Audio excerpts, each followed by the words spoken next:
2, 1. Let's get it on like Donkey Kong. We've got DexN, the controversial player. From what country is he from, Pax?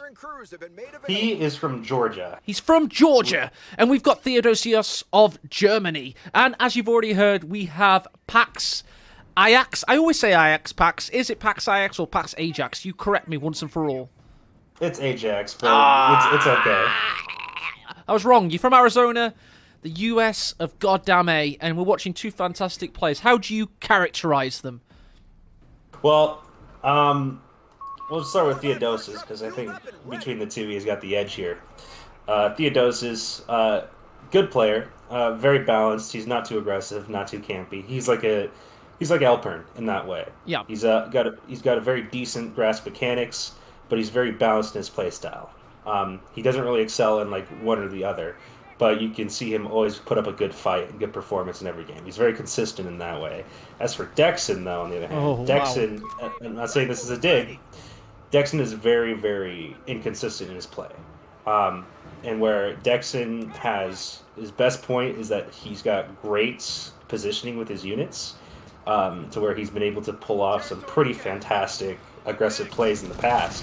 But at the same time, DexN often, which costs him a lot of games, makes very questionable pushes at times, which often throws the games for him. So even though he's got like a really good grasp of positioning and where to specifically plan his pushes, sometimes those pushes can be poorly executed. He plays with a tremendous amount of disrespect for both his stability and his opponents. But one thing about his throw ability, Pax, I will put to you, is that he expects his opponent to throw as well. He does not give up easily, and he's been in some of the longest games of Co3 to date because he just doesn't quit. The way he sees it, he throws all the time, so he kind of expects his opponent to do the same. That's true, but I don't really think that's the case for an opponent like Theodosius. Theodosius doesn't really make plays that puts him in the position to do that. No, he's very conservative. He's of that Co2 grain. Learnt off players like Lovenest, a fellow German, and he's got that similar kind of conservative but not too conservative style. He's just a little bit risk-averse. He's consistent. That's the best word you used. And he's always been a solid top 12, maybe top 10, depending on the era, tournament player. He's given players a good run for their money for many years. We're talking from 2015-16 onward. Here we go. We've got infantry officer quarters training, giving that XP boost, and basically vet 1 to all of the stuff he has on. He's got a Gren heavy build, which actually isn't that trendy at the moment, Pax. I mean, I personally like the Gren heavy build. I feel he could be very aggressive for it, but I'm very surprised that Theodosius is going for something like this, considering his playstyle. I figured he'd go for the standard 2MG to Gren opening. Yeah. But I will say about this map, it is okay for 2MGs, but it's not the best map for 2MGs because you have to split your play a lot, and if you keep moving your MGs around the center, you may leave yourself vulnerable. Maybe he doesn't like it on this map. Another thing that's a little unusual for Gren plays, or not Gren, Ware plays, is Ware usually likes to play the north side of Twin Beaches just because it's easier to hold compared to the beach itself. It seems that Theodosius opted for the beach instead, which seems that like he's been able to pull off some harassment plays so far, but we'll see how that goes out for him in the long run. And if you're a casual or new player, or you're not that familiar with the inner workings of maps at this high level, Breakthrough, by the way, chose an MP40s blasting away. The reason it's difficult for there isn't because it's nice, flat, open country land, which is usually perfect. It's due to the flankability of this here. It's a massive blind spot. You set your support weapons up here and here, and you can be flanked really hard. Can't you, Pax? Oh yes, you can. That's part of the reason why more aggressive factions like USF like to play the southern part, because you got all the flanking options in the south, though. Not that it really helps with how strong MGs are right now. Yeah, true. They're really strong. They're really strong. They change targets exceptionally quickly. Let's talk about DexN's build so far. Really, really standard stuff. He has gone for armored. He's got the Jeep rocking around. He's got 3 rifles, captain probably. He's got munition surplus bars in mind, I would imagine. No, he's going motor pool relatively quickly, actually. Yeah, DexN's actually playing it by the book, surprisingly enough. He's going very meta for like this build. He didn't go double Jeep, but he did go 1 Jeep. My one gripe, though, is from what I'm seeing so far, is that DexN's not playing it very aggressive with the Jeep. I feel he's not actually getting as much as he can out of the Jeep. No, I think this might be its maybe first or second kill on this Pioneer in a second here. Meanwhile, this MG's got a good angle on lots of units here. DexN was using the scouts to pop out with the rifleman, decap some of this fuel. He's had a decent fuel income. We're currently sitting at plus 18. But Theo, meanwhile, has not done too badly either. Yeah, I mean, come on. It appears that Theo's got a slight fuel advantage right now, but it seems that either player really hasn't gotten too much of a lead, which is particularly bad for Theo with the particular strategy he's going for. If you're going MP40 Grens, oh, he did manage to get the Jeep though. But if you are going for MP40s, then you need to like be as oppressive as possible early. You need to deny as much and bully the hell out of riflemen, especially if you're going to invest so much into like 3 Grens, MP40s, vet. It just seems that both players so far has not really taken advantage of their battle group. That's such a good point. They don't seem to be playing the factions and the dynamics as well as they could do, but they're negating each other and trying to spread themselves across the map quite far. It's a very tac map versus tac map style game, control versus control at the moment, so we're not going for any massive tactical jugular pushes. I think that this will cost Theo in the long run. You don't want to face armored in the late game, because then he'll just start pumping out easy 8s, and knowing DexN, he'll fully take advantage of that, especially because it's surprising he's going meta. So Theo's got to start making some plays very soon before the bars come out. Enemy forces are converging at a fuel point. Several squads of Nazis walk into a bar, and that might be what we're heading for this particular game. We're healing up in base for Theo. We don't have the med tent yet for DexN. A wanton display of lack of care for his men. How shameful. Reports of enemy movement near our victory point. Yeah, it's a common practice for USF to just go straight for Greyhound, get it out as early as possible for how much of a game changer the Greyhound can be. As ironic as that is, considering it's probably the most inconsistent light vehicle in the game, where it either does no damage or it one-shots your squad. Now, are you aware? Did you play much Co 1, Pax? I've played Co 1, but I'm not too familiar. Well, this is literally Co 1. The US right now have played the Co 1 build order. They're playing literally Co 1, and it just goes to show how much they kind of basically try to reinvent the wheel and go back to that first game in how DexN's playing and going the MH here. But it's also very reminiscent of the Soviets T-70, I would like to say. I feel, you know, kind of just that linear, get the light kind of tank, or in this case big scout car, anti-infantry vehicle out, and just rush it, basically. I'd agree with that. However, I'd say the T-70 was like always way more consistent than the Co 3 Greyhound, though.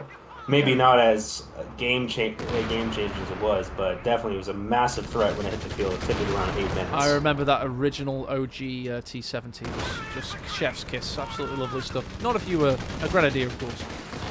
Oh well. Absolute terror to grenadiers. Anyway, we've got mines popping off. We've got rifles getting hurt. We've got a decent KD for Theo so far, 19 to 13 with a Jeep kill. So looking pretty solid for Theo, and he's got a Stug on the way. Going into Stug spam. Okay. That's probably the first of many. Yeah, definitely. Point blank blast upgrade. Get the Panzer Grenadier Company training, whatever the hell it's called. And, yeah, just push the rifles away by being a Stug.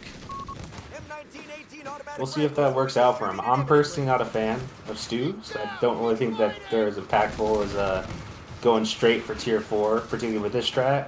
I feel that's like the most successful one I've personally done MP40 Grams is you just be as aggressive as possible early game, be as oppressive, and then go straight for a Panzer 4. What you're describing, Pax, is you are very risk accepting. You will push those breakthrough MP40 Grens into your opponent's face. You will take the initiative, and you will have enough space to go for a Panzer 4 first. Theo ain't that player. He's a little bit more conservative, and he's throwing the assault grenades right now. Not the big assault grenades. Tightrope's video on grenades was very revealing, did you find? Oh yeah, definitely. I mean, it honestly feels like the Gren assault grenades are just not worth it. I'd rather just like have like a vanilla Gren just throw a nade. I got married 2 weeks ago. It felt like the confetti at my wedding. You know, it's literally just confetti. It doesn't really mean anything, and very harmful to birds though. Oh, well, congratulations. Congratulations, though. Thank you, thank you. I just wanted to make the confetti analogy, really. But thank you anyway. Appreciate it. Possibly Orange Pez, but I don't know. For 45 Muni a pop, I'd rather just throw a vanilla grenade.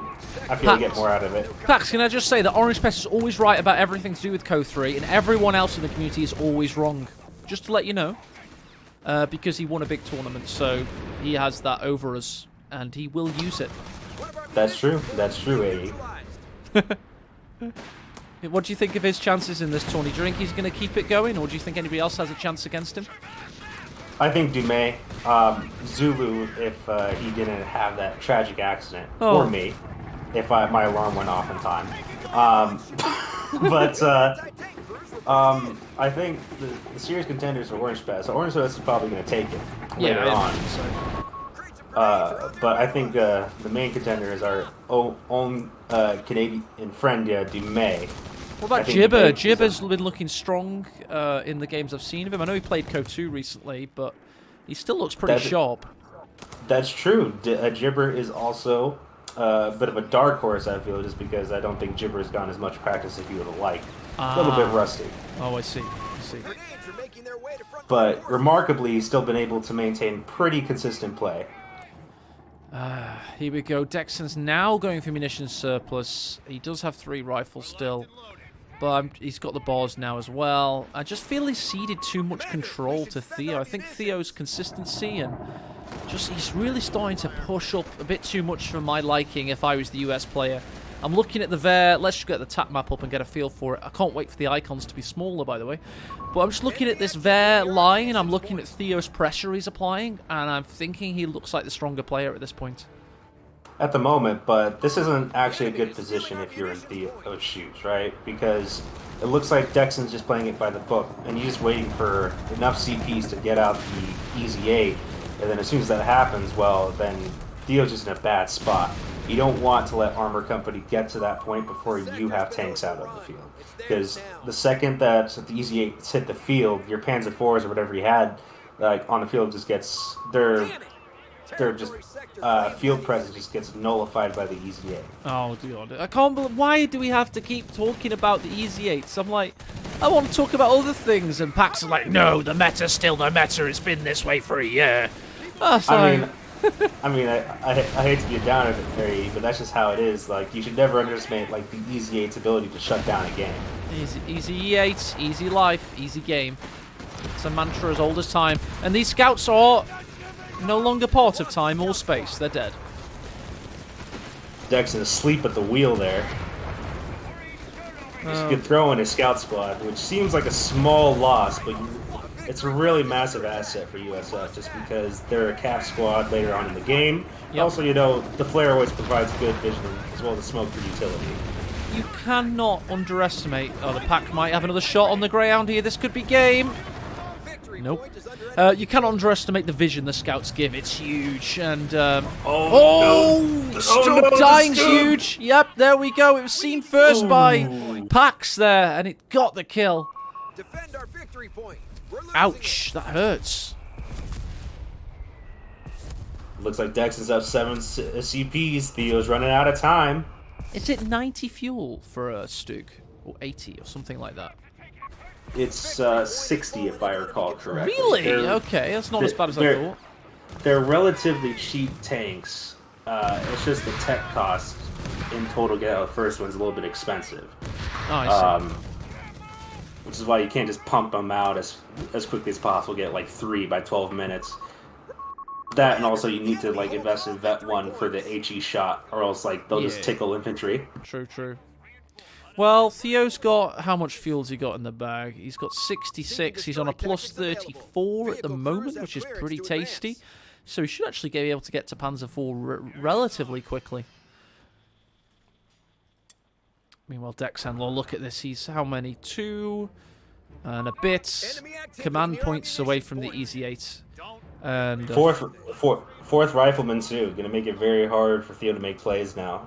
Now bars. This is exactly the position you don't want to be in with MP40 Rens versus USA, especially if they're playing armored.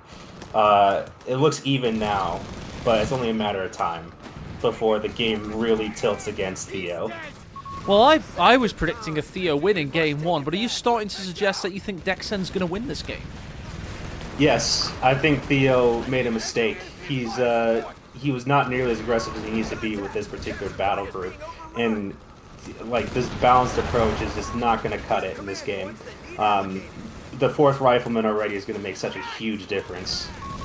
Well, we're seeing it now. The rifles are beginning to team up on these grenadiers. MG is set up in a valid position, but it's just been invalidated by the MG. M8 there and the grenade. Territory lost. See the struggle over the north fuel point. Let's see. Theo's starting to get stretched thin, though you can't deal with all these riflemen on 2 fronts. Yeah, indeed. It's really is beginning to push him around. Here comes the Panzer IV. Clean up on the beach, please. We've got a spill of riflemen all over our penguins' faces. Perhaps with Theo saves for a Stas, that would definitely help him. How do you find Stoss balance at the moment? Are they still just kind of, they're okay? Or are they getting No, they're great. But, like, they're really, like, I feel Stoss are like a litmus test for how the game is going. 1, if you have 1, you sell a full army, okay, game is balanced. The game's going to go on for a while. If it's 2, it's over, alright? It's just a slow burn at that point. Like, just letting Wehrmacht get 2 Stoss on you. It's because they're super obers, all right? We thought obers were really, because a long part of Co 3 they were seen as underwhelming.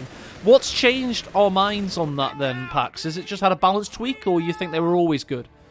They were always good. The problem is just they're just super expensive. And most of the time, like when you have the manpower, you can get a tank. But just as a unit itself, they're super cost effective, especially with battle group. This battle group in particular, because you're going to go Grens. So you're going to abuse that merge into Stas, which makes them such an efficient unit. Just like when you pair them up with a Grenadier. And then they just, at a certain point, they just start just turning into Terminators. It doesn't matter if the riflemen have like vet or bars, they'll just like run at you. And just like there's nothing you can do, they'll just like tear you apart. Talking about being torn apart, the Grens here are in a tricky predicament. They do have an MG covering their ass, so they should be fine. Panzer IV is pushing up. We've got the M180 gun in peril, though, because the MP40s are going to gain on it. This is quite a nice attacking route for Theo. He is able to wipe it with a fortuitous blast of the 75mm cannon, and he is going to crew the AT gun. Is he? No, he's just going to kill it. That's the risk-averse profile of Theo for you. No, that's actually a pretty decent pickup for Theo. We're losing a strategic point. Pretty good, but fortunately, that's not going to make much of a dent. Look how much manpower DexN is floating. Oh my god. One of our strategic And he's getting so close now. He needs 100 XP, and then he'll have the big boy. 100 XP, and then Theo's going to be in real big trouble. We're going to see those easy hits start pumping out. There it is. We have a large amount of command points Let's just available. stare at the road and await our fate. We know it's coming. Well, he's got the double AT gun, double MGs. Let's hope that that's enough to keep Theo in the game for the moment. Panzer IVs up against the rifles. Forces them off. That was a good idea to retreat there. They were quite clumped. Meanwhile, Pack 40 in peril. That's been wiped. The Easy 8's been pulled on. It'll get cruise. You should be okay.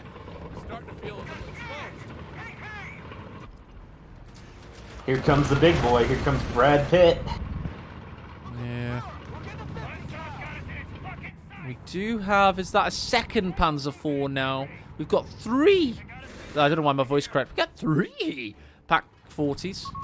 Enemy movement near victory. Oh no, 1 is the crew member that's retreating. My bad, it's only 2. The overlay said 3 for a second, and 1 was a coward. Ooh, A third Pack 40 might actually not be a bad idea in this instance. No, I think you might be right, because obviously the Panzer IVs are the generalists. They will do a lot of anti-infantry fighting. So a third Pack 40 could be just the ticket Theo needs. Let's see what he thinks when he sees the Easy 8 bearing down on him. 76 mil death ray. We have vehicles ready to Looks like that Easy 8 already caught an MG out of position. Looks like Theo... Oh, wait, no. Now he's repositioning the pack gun, but looks like DexN gave him up the chase, just in time. Just in time indeed. Right, Pioneers are pushing forward with the Panzer IV. We've got one Pack 40. Is that enough against the mighty one? Point is being attacked. Good side armor hit, but not a good start for how Theo wants to play this fight. Nope. Need overwhelming odds of superiority, and that ain't it. Victory point-wise, we're dead even. This replay feels like it will go on forever at this rate. The long-ass series we've got ahead of us. That's true, but I'm still pretty concerned about Theo's chances for this one. This is going to be a slow burn from the looks of it, but I'm afraid that Theo might just get grinded down in this game.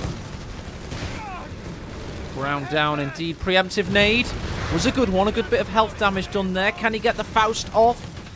No, he can't, and he's forced off with the model there. Meanwhile, we've had a sticky bomb in from the rifleman, but the second Panzer IV comes in to protect him. And we've got a lot of cap in on the south side for DexN, who's starting to kick it up into high gear. Way I see it, Theo has two options on how he can go about this. One, he could continue spamming out Panzer IVs and eventually get a command Panzer, because the armor buff is actually pretty significant. Just blob his Panzer IVs around, and that might just be enough to tilt the game in his favor. Or he can try to, which is what I feel is going to do, hold out for the Tiger, which would also be a game changer. But the question is, will the game still be going on by the time it comes out? Well, yeah, with the Tiger, though, you're still going to want to keep a lot of AT, because we know what, like, a couple of Easy 8s can do against the Tiger. If it's got engine damage for certain, they tend to win that engagement, sadly. But yeah, they do.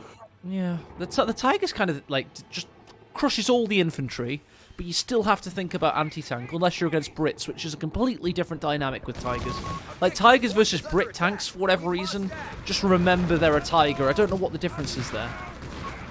Difference is that, well, Brit tanks, they got good fire rate, they got great armor, they got good speed, but what they don't have is penetration. Oh, I see. see. The Tiger just eats them alive. Talking of penetration, the Easy 8's in massive problems here.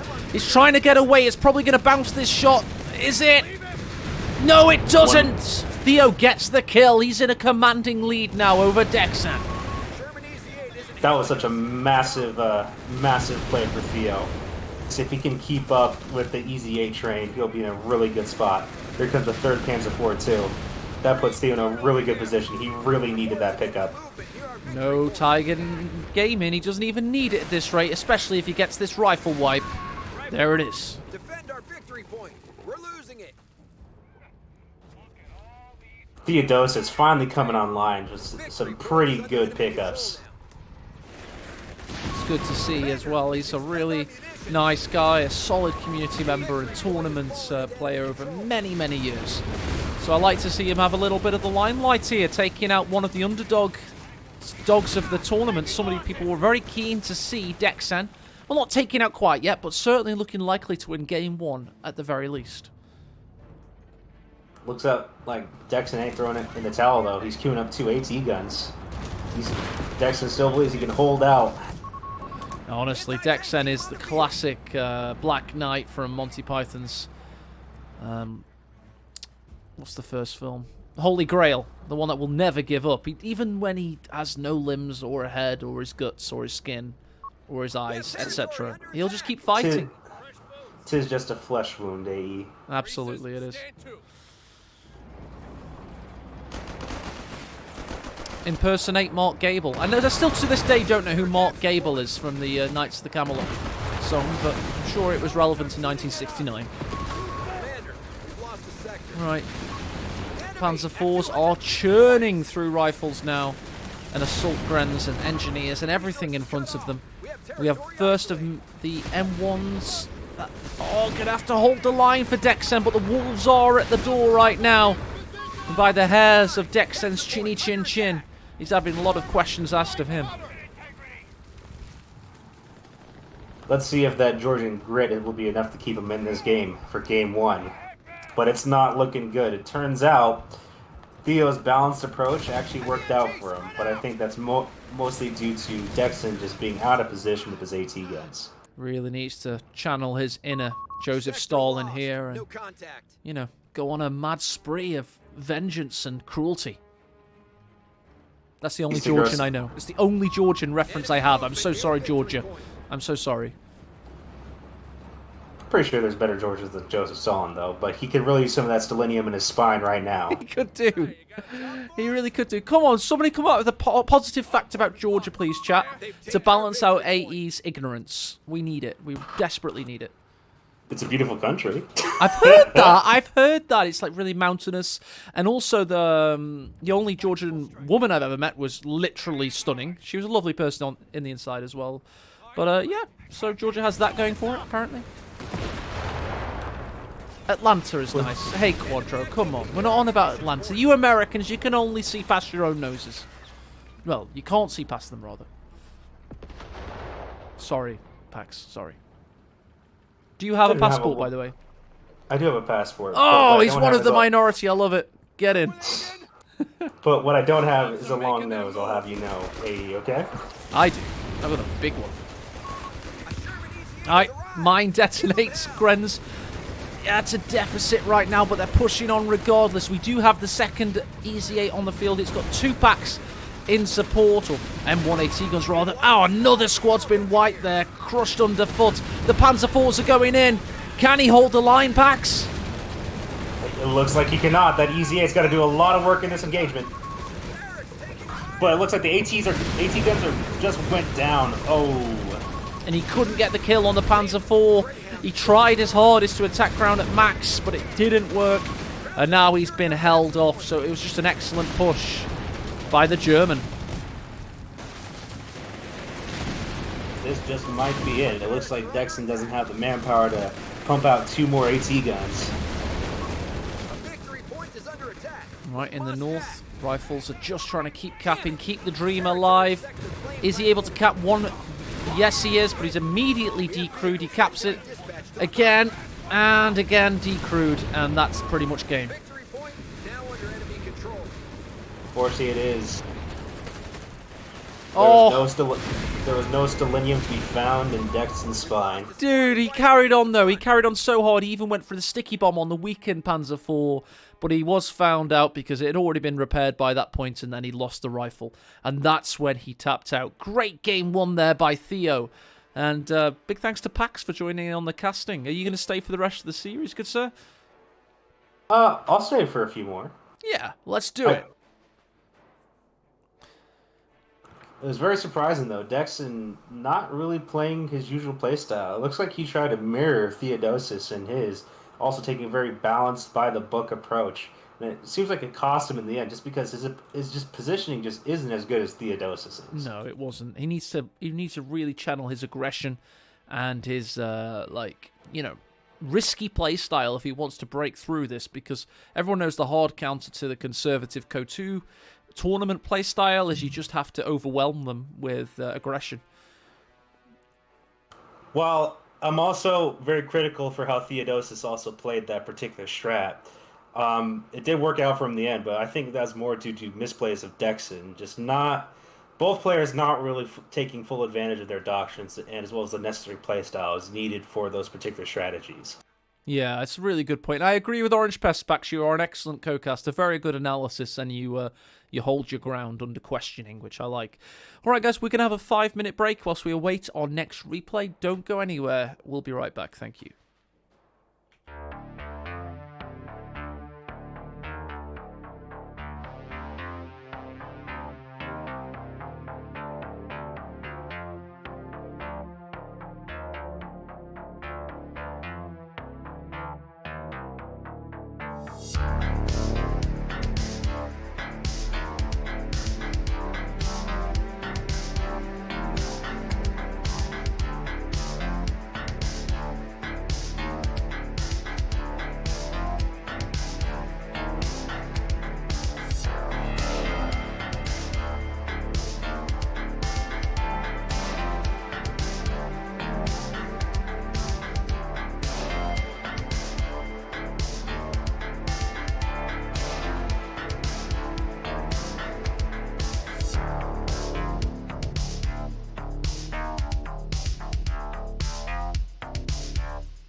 Right then, let's get this big boy ready to rumble. Have I done that? I think so. 3, 2, 1. We are well, kind of live, I suppose, with Theodosios, who's 1-0 up. And Pax, you were talking to me a little bit whilst we were off air there about the differences between playing a tournament game, playing an auto-match game. How would you describe that for the people that have never done so? Well, the mindset's very, very much different, right? And auto-match, right, you can play around a bit with how with how well you play the game, right? I often, as well as like Jibber else seems to report this too, I often have the invasive thought creep up in my head where, you know, I could continue playing meta and close out this game and get an easy win, or I could do some experimenting. Oh my and God. usually that costs us both some very embarrassing losses. But when it comes to tournaments, though, there's skin in the game, right? We all want that big W at the end of the day. We all want that pot. We all want that money, okay? We want that money, all right? Money. So you got to play to win. You're in it to win it, baby. And there's nothing's going to stop you, right? That's the mindset that you need. That's what you need. Jibber, for some reason, he gets a bit of ADHD. I don't know what it is. And he's like, what would happen if I didn't play properly and I did this instead? And yeah, it's a mad genius approach, but sometimes it works. Here we've got Kimbo in chat, we've got Jibber in chat, we've got Orange Pest, we've got loads of talented players watching. It seems like I've seen surrounded by people actually good at the game, and it's very intimidating, Pax. It's very intimidating indeed. Let's talk about DexN, though. He's got a Kettencrad, he's got a Gren, he's gone for nothing yet, but we want to see him play differently this game, don't we? We do. Another big surprise from DexN, though. DexN said that he was going to play Dak all the way, and here he is as Wehrmacht. It seems that DexN is finally... Maybe he's seen the light. Maybe he's like, okay, there's like $600 or $700 on the line, okay? I need to win this, right? It's time to just meta slave. Yeah, more like the absence of light. He's seen the darkness. That is the, you know, the jackboots of the Wehrmacht army. No time for sand and play with the sandcastles of Dak and the little shorts and having fun with the good old reconnaissance tractor and all that kind of Dak, absolutely underpowered stuff. I would agree with you, AE, but playing Dak is no trip to the beach, okay? It is a trek in a very, very hot and unforgiving desert, okay? It is a practice in pain. And that's not what DexN wants to feel right now, okay? He just wants to feel angry and not cope. Okay. Those two DexN emotions. Let's hope he can go for the other one. Meanwhile, Theo with a strong start. He's got 2 rifles out and the third to follow. The Jeep's been doing some excellent capping. And meanwhile, he's applying pressure. He's captured one of the plus 16 munitions. He's just trying to keep it out of Wehrmacht hands for the time being. Now, Theodosius, on the other hand, seems to be taking advantage of the basic armor company. He's like using the Jeep to put on a lot of map pressure against Wehrmacht early on. And it seems that DexN is just struggling, even with the northern part of the map, versus the single rifleman. This may, considering how Theodosius plays it, just so balanced, so efficient. Look so at this from Theo to interrupt there. That was fantastic. He lay in wait, hoping to spring a trap on the Kettenkrad. Unfortunately for him, DexN saw it in the nick of time and put an end to it. Well, that's nice, aggressive play from Theo, who seems to have found his stride. Oh, yeah. Theo already off to a very strong start. This is exactly how you want to play this particular battle group for USF. He's found in little pockets of resistance all over the map, and he's trying to deal with them as he finds them. Pioneers coming to the rescue, but no, the Gorens have barely found a single shot on the rifles, and they're suffering as a result. Second MG is out, Captain and his retinue also. Nice feisty start to game 2. Theo laying on the pressure on DexN, and DexN just being caught flat-footed, just being completely shoved off the map. Really has been. He's had to go really far back with his Kettenkrad. He does have the Panzer Grenadier Company on its way, but not really happy from his scenario unless he's able to get this decap in a meaningful way. Not really happy with his map control at the moment. Doesn't feel like he's had much fuel at all. Oh no, I think this is a mistake. DexN is he's trying to play it safe. He's going tier 3 as Wehrmacht. In this situation, typically how do you get out of it is go tier 2, go for a fast 2-2-1. This might cost him the game. Yeah, that's tier 2B play with the Panzer Grenadier Company. It's usually when the game's equal. Right now it's not looking so. Or it's a back tech to get a pack maybe or something like that. Right. Mine goes off. That's a nice little win for DexN there. He is the man 1-0 down in the series. Another mine detonates. So 2 kills in quick succession there for 60 munitions. Some good mines, but I don't really think it'll be enough for DexN. He needs a lot more on those manpower trades than just 2 mines. Yeah, but he was able to get the MGs in position, but this rifle's managed to find a way through, just like Pax Ajax of old. Back when he remembered when to show up for tournaments. Okay. My alarm did not go off this morning, okay? If I'm your boss, also, I'm listening to you, and I do not believe you. Okay. You know what? Fine. Fair enough.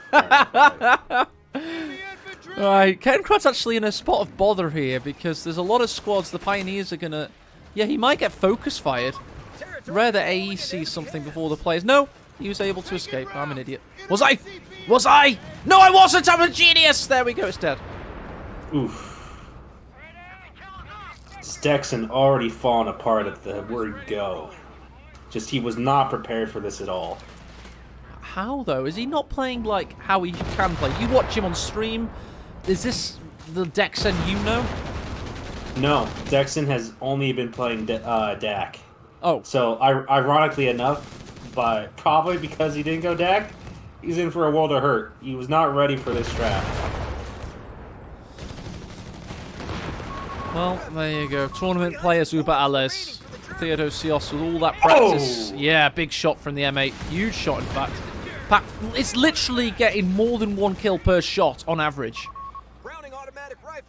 Going tier 3 for pack guns is such a mistake as Werewolf. You like versus this particular strategy, especially if you went double G, you would have been so behind at the very beginning. You need like the cheese potential of the 2-2-1 just to keep you in the game, and just like tier 3 is just way too slow.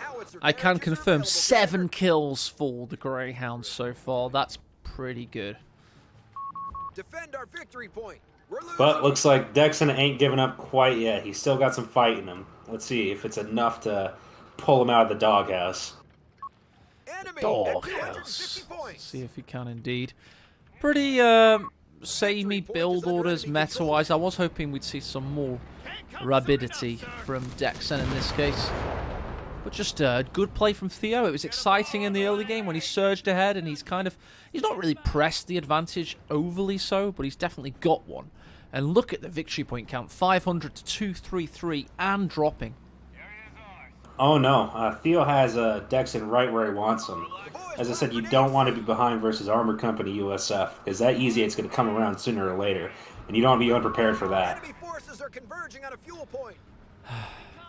I can't speak about behind closed doors, but I can certainly say it in public, on public forums. I think me and many other people have said about call-ins and how powerful they are. But you could just trust that we've been saying it for a longer time than that. And the fact that EZ8 is like all we talk about in this matchup when it's no commanders have been used yet. You know what I mean? In this first game 1 and game 2 of a series. It's just... I mean, to your point, A, that's personally why I don't like going Armor Company and auto matches, because it really takes the fun out of the game. Like, oh look, I get my broken collar at 16 minutes, and I can spam incredibly efficient light vehicles. Oh, how skillful I am. It's so linear. It's so incredibly linear. And you do see a lot of that in auto match. I have to say it, DexN, the players are not always playing meta in the top 50 just for they want to enjoy themselves. I do see that a lot. Exactly. 8Rad's out, putting the hurt down. They just pop bars, and it's in the exact worst time when they're running away, and he's dead. Oh, another bad pickup. Another good pickup. Yeah, that's a nice pickup for DexN. Maybe he'll be able to get this ball. We have the Scott out. The enemy is stealing our munitions point. That's a warning sign right there. Scott's out. The enemy is down to 200 Oh, points. he wants to get the scout on that ball because he sees the Grens coming down. And yep, we've got like a Pathfinder scout squad almost now. It's dead as well, to be fair. It's absolutely dead as well. The 8Rad is tearing things up, getting DexN back into this game. It's theirs now. Those are some pretty necessary pickups. Maybe DexN's finally coming awake. Capture point. Maybe he realized he's finally playing with a unit he knows how to use, the 8Rad. As a Code 1 player, it's familiar territory. Just get that Panzer Elite armored car, put it straight into the game. That's pretty much what he's doing. We're going Chaffee from Theo. Interesting. You know, for a lot of light vehicle play here, an M8, a Scott, a Chaffee. Let's see if he can get this 8Rad and give him a good spanking. Yep, but this puts DexN in an awkward position. Chaffee's incredibly impressive for any light vehicles, even tanks, if you got enough of them. So now, even though he's got 2 of them, may force DexN to play a bit more conservative with those 8Rads. Yeah, he's building a Pack 40 as we live and breathe. That should allow the 8Rads some cover, but they're not going to be able to be as oppressive anymore.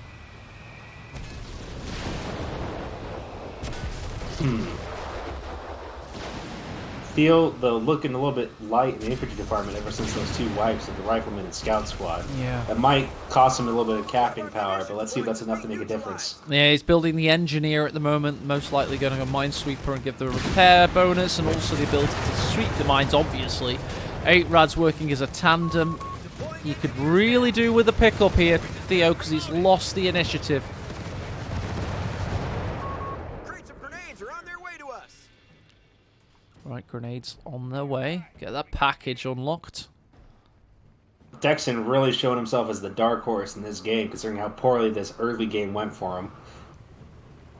Let's see if it's enough to swing him back into the good graces of the Co-Gods. Oh, yeah.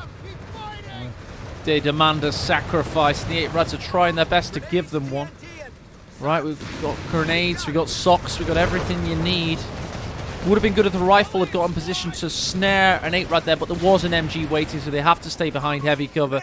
The smoke is a little bit late, but it is there, and it just means that Theo's push is delayed.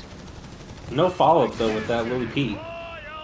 Theo still playing it very conservative, not afraid to go for a killing blow against DexN's 8-Rads.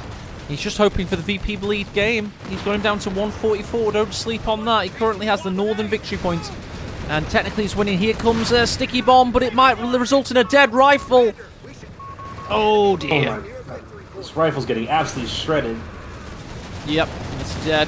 Oh, and there you go. The Shafi overstepped the mark. Looks like DexN's heading to game 2 victory. Heading to a deciding ace game here. They've captured a victory point. A munitions point is being attacked. He's got 2 of every animal. He's got 2 8-Rads. He's got 2 Pax, 2 MGs, 2 Grens, and 2 Pioneers. You were absolutely right. It looks like DexN just doesn't have the quit in him, and that's really coming in as a massive asset for him right now. Yeah, he's a bit unhinged, and he never quits. He knows how much he can throw, and he kind of expects his opponent to do the same if he keeps applying the pressure. He has trust in the chaos of Company of Heroes. It looks like Theo's trying to adjust the strategy more. He's not going for easy 8-rush. He's going to play pure tier 3 from the looks of it. He's going for that manpower cost reduction for vehicles. So what I imagine he's planning to do is just pulling a Chaffee train on DexN. So we're in for a long haul. Yeah, we are. We're in for the long haul. He's going for another victory point cap here. He's got 136 to bleed. That looks likely to be his best chance. Gain some tactical wins, bleed him out. But Chaffee train is another option if he wants to go for a strategic knockout. But I am worried about DexN rebuilding his army in the meantime, planting more mines, and basically riding the game out in terms of material. That could be it. That really could be it, AE. Well, we'll see. It does look like we're in a long haul game for sure, though. DexN got exactly what he needed in that mid game with those wipes, that rifleman, that scout squad, the other rifleman, and a Chaffee. Oh, is really taking away Theodos's hard-earned early game advantage. oh, come on, Greyhound needs to get this to get Theo back into this, but the Greyhound's got wolves at the door behind it. It now needs to be careful. The Grenadier survives. Will the M8? It's going to go round the lighthouse. Just hits Vet 2, but it's exposing that rear armor, and it's cooking up. Oh no! Theo just can't afford these losses. I'm not sure why he's choosing these specific engagements. It looks like DexN is really just putting them on the ropes. Oh, big shots from the Pax. Scott forced off. We got Sticky though on the 8-Rad. Can he get a kill? He has the M1 there. I don't know about the angle. Maybe the bars can penetrate the rear armor. Perhaps there is smoke. However, he needs to hold the situation. The 8-Rads are shredding him. M8 oh, the M1 can't get the kill. Oh dear, oh dear. Oof. Theo could have really used a wipe on an 8-Rad. Relieve some of the pressure. Oh no, the 8-Rad's going in for the Scott. No, he's gone for the M1 instead. It's valid. It's very valid. Ah, there was another one, though. That was too much from DexN. He got a little bit cocky there. Oof.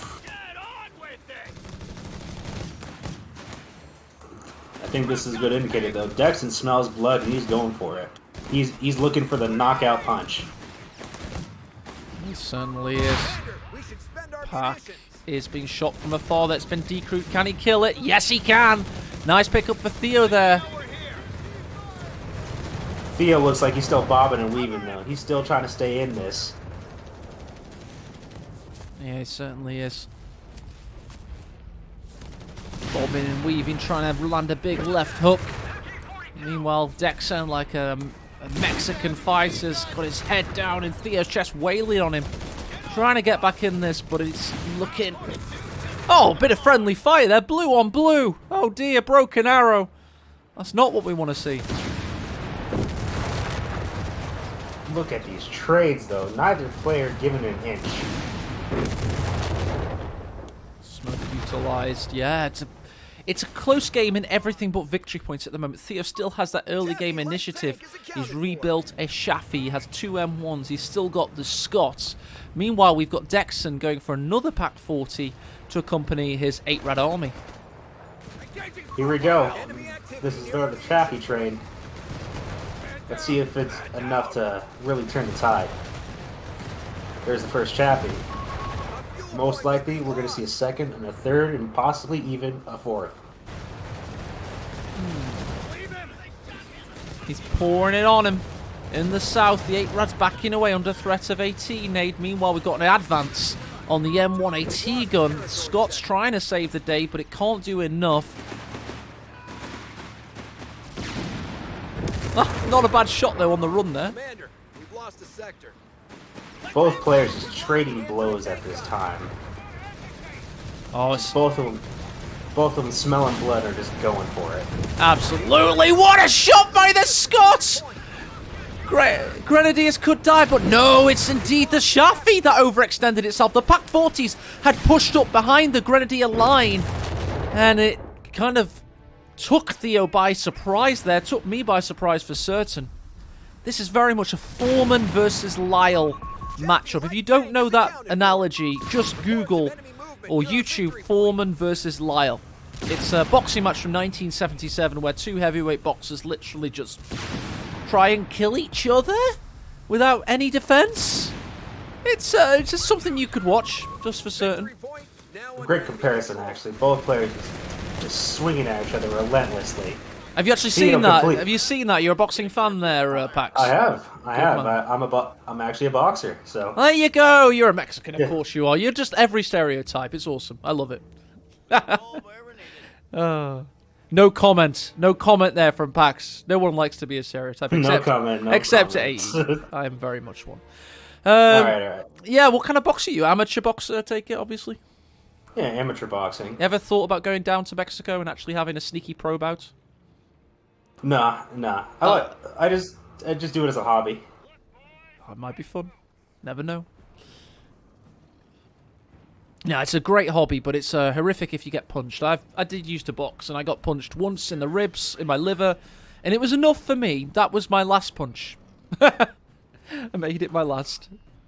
I don't know, man. It's nothing like it. Nothing. Just the pure adrenaline of fighting. Just feels good. Do you know who's really good at boxing? Ed 80 Hertz. He's won quite a few fights at amateur, yeah, and he taught me some stuff on the pads. He really knows his stuff. He's very good, yeah. Maybe we could organise a Company Heroes Boxing League. Literally just you versus Ed. Yeah, literally just beat up my opponent.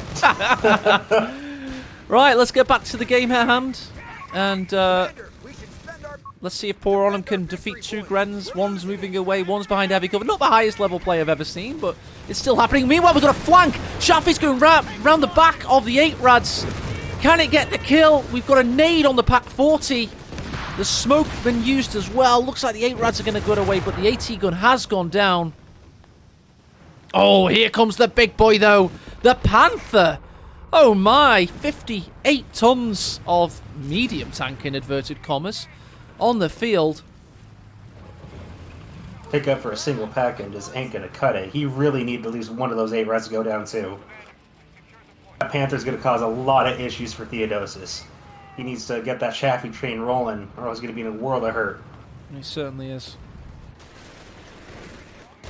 Shafi train rolling, or get the tank depot out in this case. He doesn't want to rely on the Shafi train when he's up against the Panther. Talking to the Panther, what a terrible, terrible first assault for the heavy tank. I will call it that. Oh, no. Oh, wait, he's fine.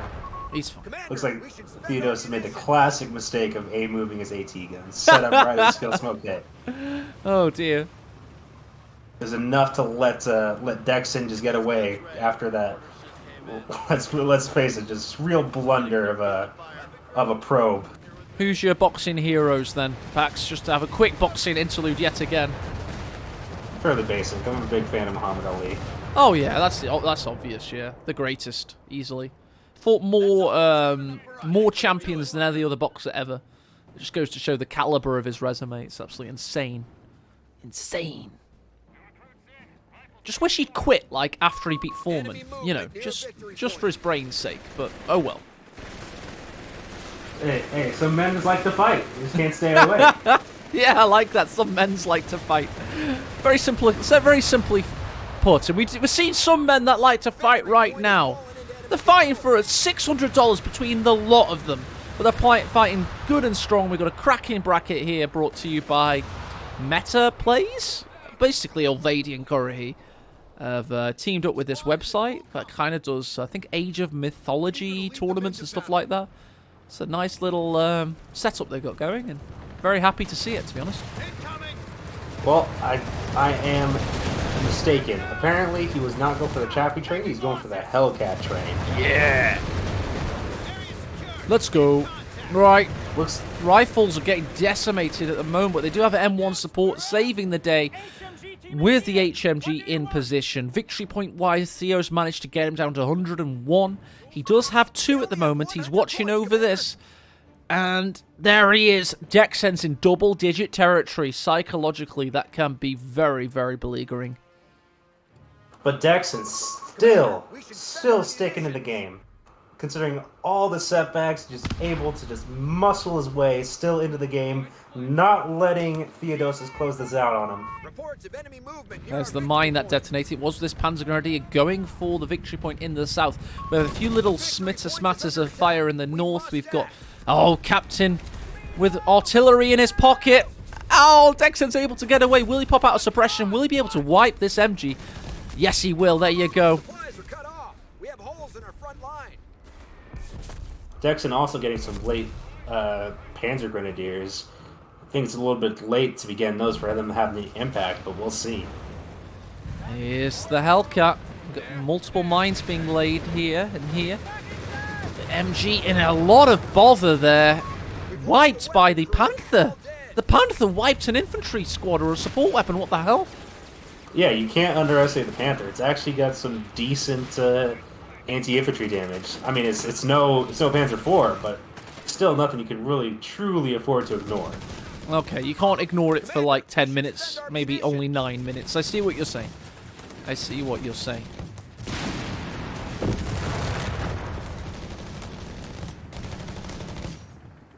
My great-granddad used to tell me about Muhammad Ali's fights. My great-granddad was like 90. He was a World War II veteran. He actually watched them on closed-circuit television in the cinema.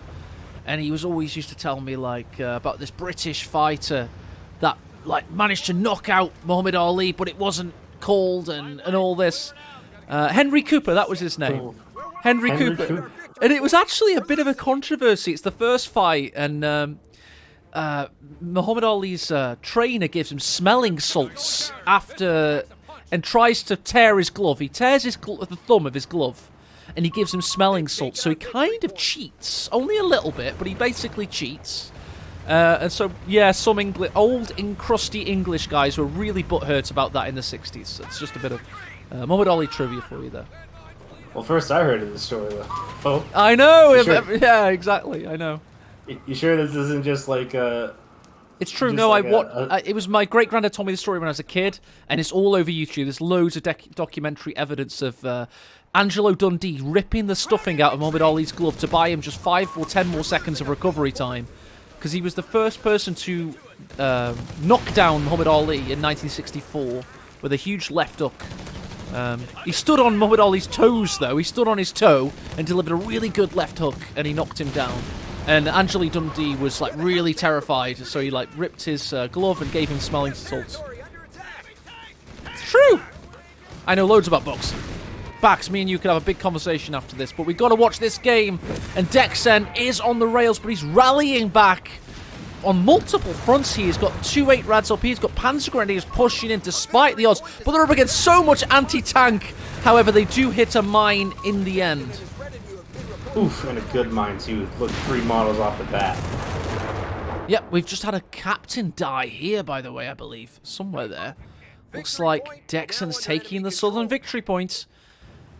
Looks like I spoke too soon. Looks like you got a really juicy bundle made off of my captain. Got a nice another pickup on Theo's infantry. And while like he may be going for armor spam, but he still needs infantry to take the map. He does. Tanks, most of the time, can't cap points. Anyway, he's going in in a big way for these 8 Rads. They got to back away. The Panthers overwatching them. The Panthers now the target of choice. Does he have AT gun support? Now he does. He's got the Scott coming in as well. The Panthers backing up. He's looking for the killing shots. Can he get round the Panthers' rear armor? Doesn't need to. Big Cat down. Panther going straight down there. And 8 Reds are just completely vulnerable, scrambling to get away from those Hellcats. Oh no. The 8 Rads are going to have to keep going, strangely enough, Pax. They can't back up because all the American armies be between them and home. Sector's been overrun. It's theirs now. Oh! Okay, gives a nice engineers a pickup at the very least, but can he get home? Ha! It's going to be unlikely. We do have a Panther, though, now. All the American army's literally going to be gunning for them. 8 Reds doing a victory lap.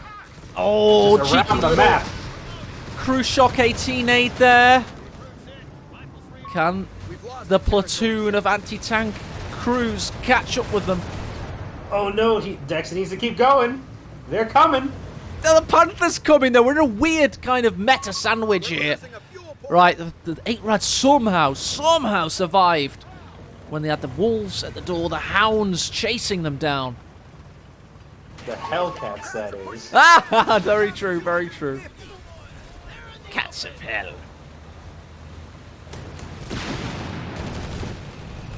Regardless, though, DexN's armor is in a very awkward position with that 18 death blob just roaming around the map. Take it back. Oh, yeah.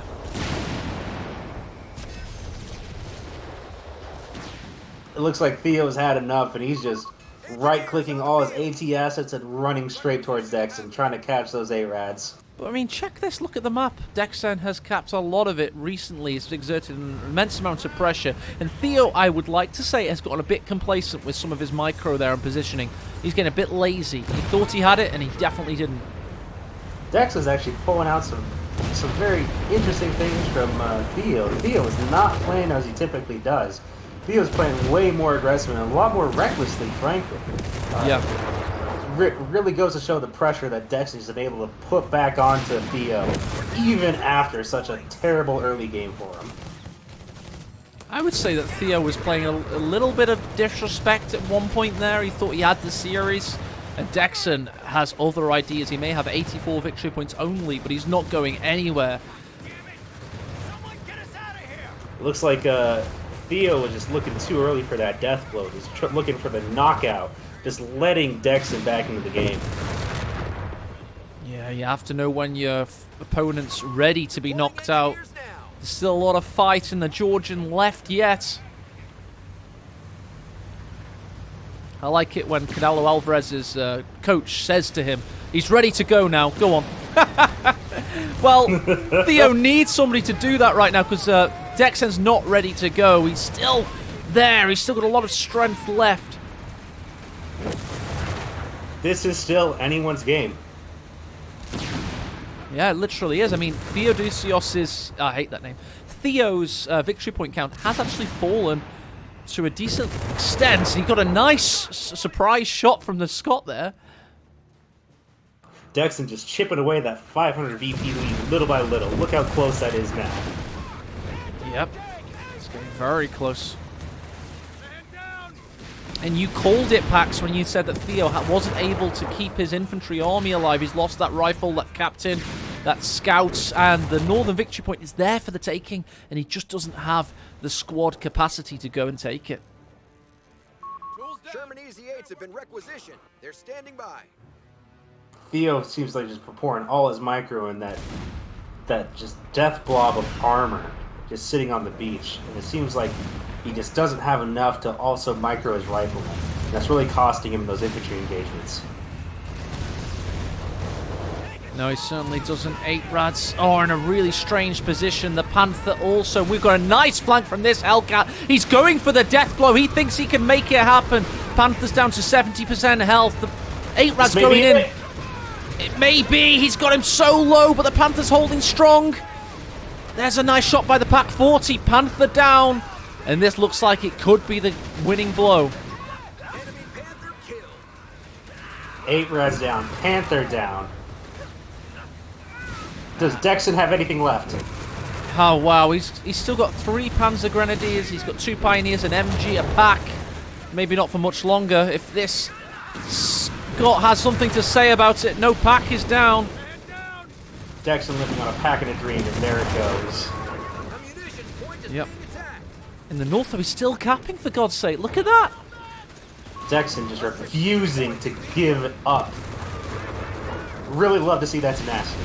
Yeah, tenacity at its very finest. Pioneers go forward, and they're being gunned down like the dogs they are. Meanwhile, Scott and Chaffee, buddy cop comedy.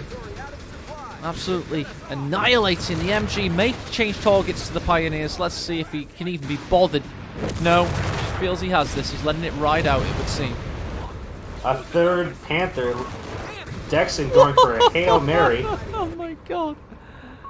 Enemy movement near victory point. Let's see if it's enough to actually clean up. DexN really needs to make this happen right here, right now. Oh, absolutely. As Fatboy Slim said, right here, right now, DexN needs to get the W. He's neutralized the victory point. Can the 2-man low health Panzer Grenadier, 1-man no health Panzer Grenadier survive? Due to the 25% received damage modifier. Of course it can't. It's finally dead. There we go. Territory point is no longer. I was about Just to a say. last little love tap, knocking him out. Love tap, oh my. That's one of Pax Ajax's finishing moves.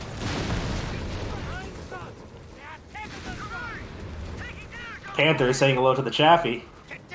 Yeah. But it looks like DexN is playing cautiously, not going in there, not going for the kill, afraid of those AT guns.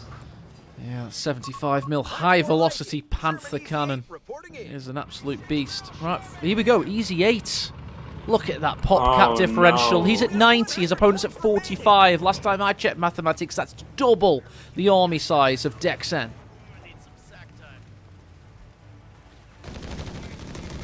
Easy 8 coming to close out the game. DexN's not in a good spot. But the victory points, he's literally about to equalize the victory points somehow, some way. It's insanity. DexN needs to hold out for 93 more VPs. Can he do it? I don't think he was able to get a mine down there. It doesn't look like he was. We're having Willie Pete Phosphorus come down. There, he was able to get a mine off. That's awesome. I couldn't quite see it, but I'm blind apparently. Pioneers go back to the place of their crime. Oh, and are met with a thunderous applause. Oh dear. Oof. Oh no! Oh, DexN. Meanwhile, he was flanking with the Panzer Grenadiers. The man has no quit in him. Fortunately, this looks to be the end. The quit's happening. Either DexN likes it or not. Yeah, his body's going to quit out on him, but his fighting spirit never died. And this is why I always kind of wanted him in the Master League tournaments, and I'll just say it. I wish there wasn't so much resistance, because I was reliably informed that DexN is an absolute dog of a player. He just doesn't quit, and it's been confirmed here for me. I just wish he'd played a little bit better in Game 1 and Game 2, actually. Apparently, he kind of didn't play his usual self, according to Pax. He did not, but even then, even despite that, this is such a fantastic performance by DexN. We got to give it up to DexN for this performance. Oh, in this game, yeah, the comeback Yeah. nearly happened, yeah. Captured a victory point. Well, Theo, we got to, of course, give him his plaudits as well. It's the same old Theo, consistent, reliable, as ever, proving that steel sharpens steel, and he's had a lot of sharpening over the years. Well, actually, you know, one of the best things about DexN in this game, though, is DexN was trying to, was really wearing on Theo, though. Really bringing Theo to the edge of his consistency. It seems like that mid-game was very rough for Theo, just giving trade after trade to DexN. But unfortunately, just wasn't enough in the end for DexN. Yeah, it's good for Annihilation victory now. He actually has less victory points than DexN. But DexN's army consists of this MG and this Panther. DexN, don't let him do this to you. Bow out, man. Don't get annihilated in a tournament game. Oh, he couldn't DexN. say GG. He just quit. No. Oh. And there's copium. Yeah. Well played to Theo, who's just showed up in chat. as reliable as ever. It's good old Theodosios. Well done, mate. Well played. Yeah, very well played, Theo. Very well played, especially game 1. Good job, Theo. Yeah, he's put his replays up in chat. Let's check out the old Bracketarinos, shall we? Let's have a little look at them. America is a powerful faction. America! Gotta love it. Keeping all of NATO safe. Hey, do you watch Dumay TV when he streams? It's a little bit of an inside joke that we got there. Go on. When it comes to DexN.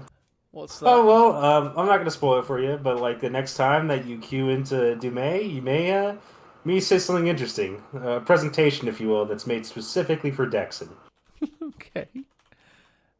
Could I see this, like, is it a chat command, or do I have to... It's a chat command. Or it's a point command, actually. Oh, okay, so I have to see... He has to be online, fair enough. Let's see if they've been updating the brackets. I can't say that they have. It doesn't look like they've been updating the brackets, sadly. Oh, there we go, Demer's got it on screen. Good old Demer, there we go.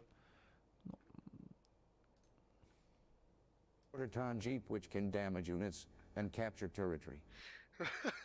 We can equip our riflemen with Browning automatic rifles, allowing us to fight every single-axis infantry unit.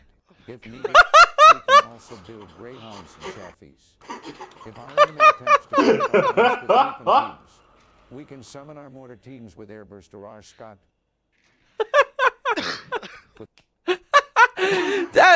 Demer, I'll give you full credit. You've got to give me the video for that. I'd love to put it on YouTube. Like, put it on my YouTube and you'll get full credit. I'll link your Twitch as well. That is genius.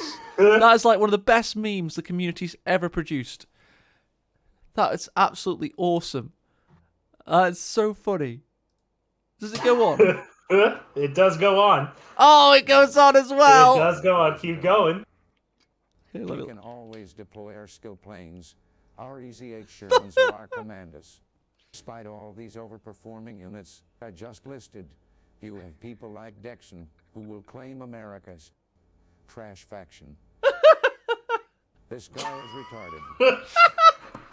Thank you.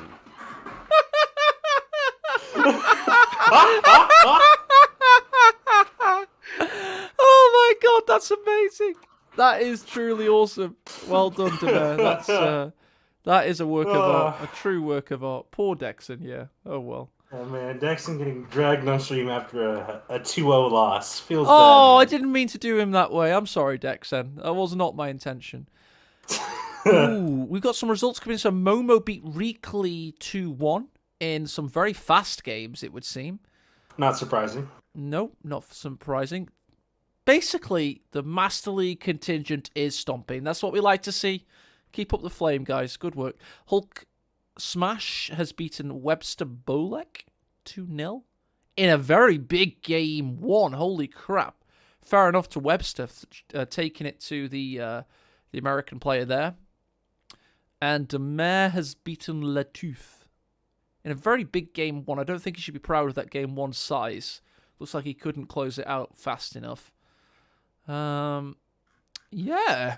Let's see. I'm trying to work out the break. I know that they haven't been updated that much. So we got Momo versus Orange Pest. I can confirm that. We've got Hulk Smash versus Black Bear. We've got Demer versus Theo. Black Bear actually beating Stephen JF. That's a real big upset, actually. Is it, do you think? Yeah, well, JF was definitely a contender. Was he? Versus a lot of different players. Maybe not versus the top bracket, but definitely I expected him to get to at least round 3. No. Black Bear, though, just complete unknown dark horse is coming in. Stephen JF's one of my favorite community members of all time, but he's no top player. He's like a mid-level auto match kind of guy. True, but I was expecting to at least get to round 3 before being eliminated, especially with this matchup here. A little bit of an upset there. The Chinese community refer to Stephen JF as Moonface because he has a big face. Moonface, yeah. It's true. Big unfortunately, it may be just because Zulu was not able to play yeah, I just realized that. So Black Bear came in, he was like really fresh, I wonder what Stephen Jeff's Games vs. Noob Nath was like. Let's go check out the game replay length for my boy Noob Nath. He uploaded one of them. Fail. But the one he uploaded was of average 20, 25 minute length kind of thing. Okay. Fair Regardless, enough. though, it was a bit of an upset that Blackbear managed to beat Stephen JF. Did not see that coming. Yeah, definitely. Alright then. Let's see. Let me actually take a look at the bracket. Let's see who's playing who. Are they? Oh, by the way, can you confirm? Are they playing another series today? Is it 3 series today? I'm unsure, but I believe there's going to be like another series today, and then we're like ending with semifinals and finals tomorrow. Wow, that's a lot of action for one day. That's like the old days. Okay. I need to check with Olvadi or curahee though.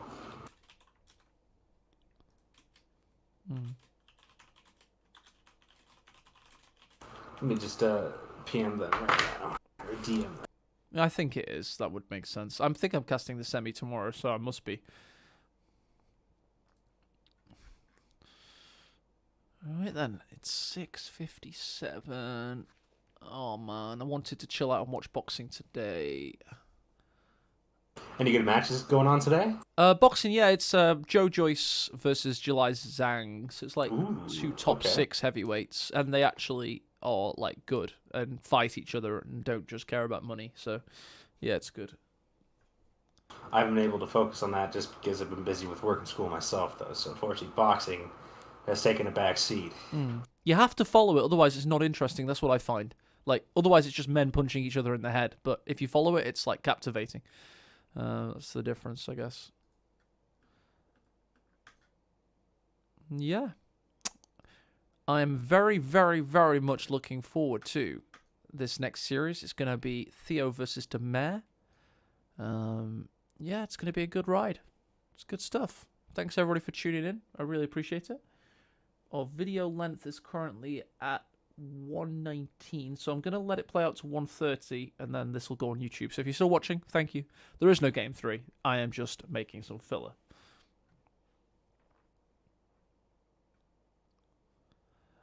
Well, thanks for having me on, AE. Thanks for having me on. Yeah, and by all means, if you don't want to keep hanging out, you can call it a day. It's entirely up to you, but I really appreciate it. No, I'll keep hanging out, though. Like, I still need to plug my stream, too, so... Yeah, by all means. Like we've got 140 viewers, which is big these days, unfortunately. I remember when we used to get like 1,000 for tournaments, like easily. I wouldn't start streaming until I had 200 people watching. What happened? What happened? Go 3 release happened, sadly. Let's hope they can rescue that